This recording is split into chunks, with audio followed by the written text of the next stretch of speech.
понять вроде бы и It was оправдать. perhaps understandable that during that initial phase, he used certain authoritarian methods in his leadership. Но ставка на авторитарные методы решения проблемы на будущее, это... Using authoritarian methods as a policy for the future, Я думаю, это просчет. that I think is wrong. I think that's a mistake. Там, когда сидят вожди, Is, wherever you go, even to Africa, you see that такие возникают. where you have leaders that rule for 20 years or more, you see what happens around them. Удержать власть.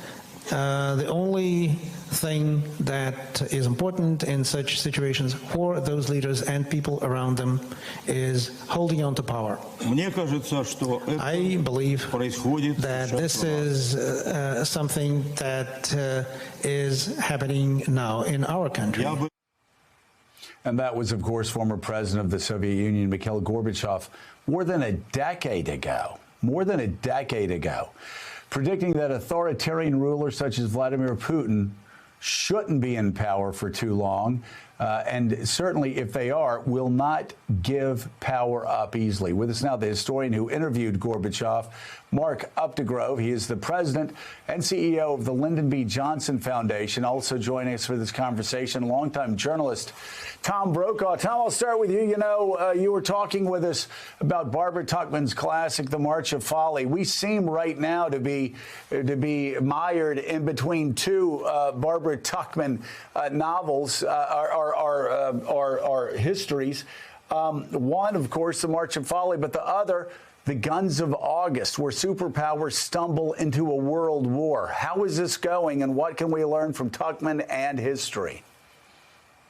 We can always learn from history, as you know, Joe, and Tuchman's book really was a classic all the way back, as you know, to not only Vietnam, but the Trojan Horse Wars as well, about how they went completely off the rails. The current state of Vladimir Putin reminds me of that famous line from boxer Mike Tyson.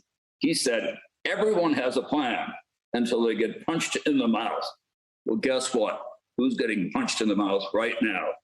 From the beginning, Putin has been a warmonger with a sour face. He obviously thought he could run over Ukraine while President Biden was under constant attack by Fox News and ever more poisonous right-wing political organizations.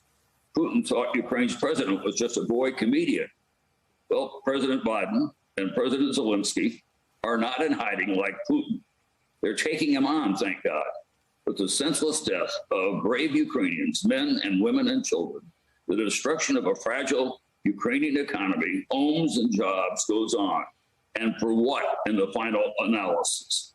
Where are the so-called smart men of Russia, the oligarchs who have gotten filthy rich because of Putin? The march of folly just goes on, and more people, tragically, will die as a result. Well, and Mark, the consequences, Tom brings up, I think, brilliantly, the March of Folly and Tuchman's examination of these wars from Troy all the way through Vietnam. But here, you not only have the Ukrainians whose country is just getting savaged. It's happening internally inside of Russia with their economy, their military.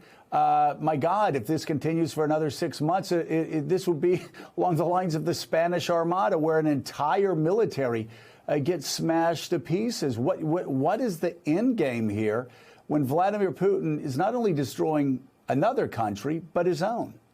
I think, Joe, that Vladimir Putin is thinking about his legacy. He's been in power for over 20 years.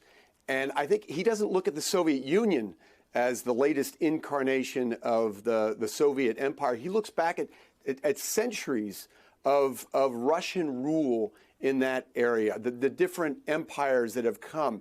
And he looks at his legacy. He wants to be Putin the Great, just as you had Alexander the Great, and you had Peter the Great, and Catherine the Great, these strongmen who formed an empire in order to protect the vast open borders of Russia and to essentially aggrandize Russia for the world. That's what Vladimir Putin wants for his legacy, and he doesn't care about the cost.